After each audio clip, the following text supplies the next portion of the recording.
I want to share a story today that I first said a few weeks ago in a message that I gave at our church. And that is of a story of an older man who was on his deathbed, literally. He was at the hospital, only had a little while to live. They knew he was close to passing away. And his daughter, Marie, had asked the pastor, a new pastor of the church, if she would come and sit with him, talk with him, pray with him. So he did. He showed up one day, and when he came in, Bob, the older man, was lying in the bed with his head propped up against a couple of pillows, and there was an empty chair right beside him. And the pastor looked at Bob and said, "Oh, you must have been expecting me." He said, "No, not really." In fact, he said, "Who are you?" He said, "Oh, your daughter, Maria, asked me to come talk to you. I'm the new minister at your church, and I saw the empty chair, and I just assumed you were waiting on me." The old man just laughed. He said, "No, but there's a story about that. Why don't you have a seat, and I'll tell you." And the pastor had a seat. And he said, most of my life, I didn't know how to pray. I didn't know what to say, and I didn't know how to say it. And I believed in God, but I just didn't have the faith to talk to him. And he said, so I just didn't. I didn't pray, even though I knew it was important and it was commanded by God.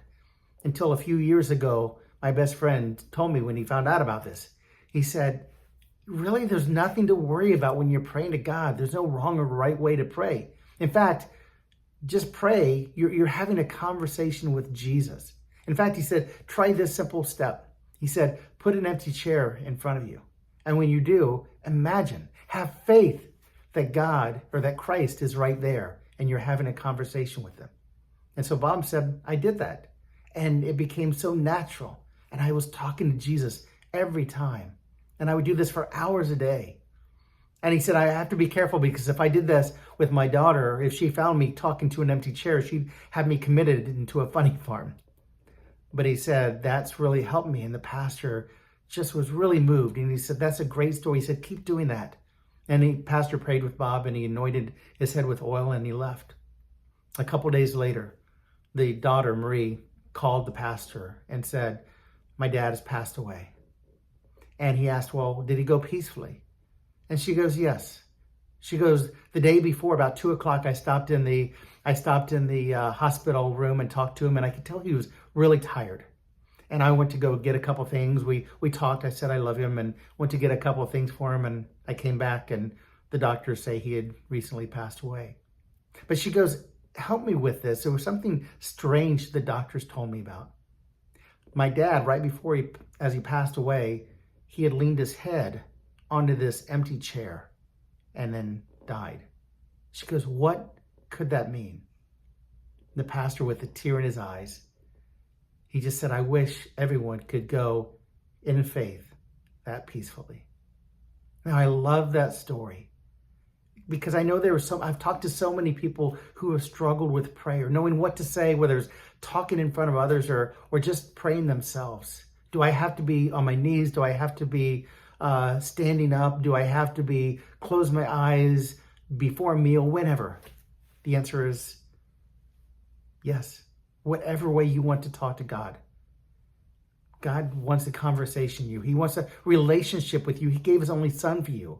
And we have faith that this is really a message about faith, because if you have faith in God, you understand that the first verse of the Bible tells us, in the beginning, God created the heavens and the earth. And if God can do that, anything and everything is possible. And it's God that is so powerful that knows everything about you and everything that will ever happen in this world.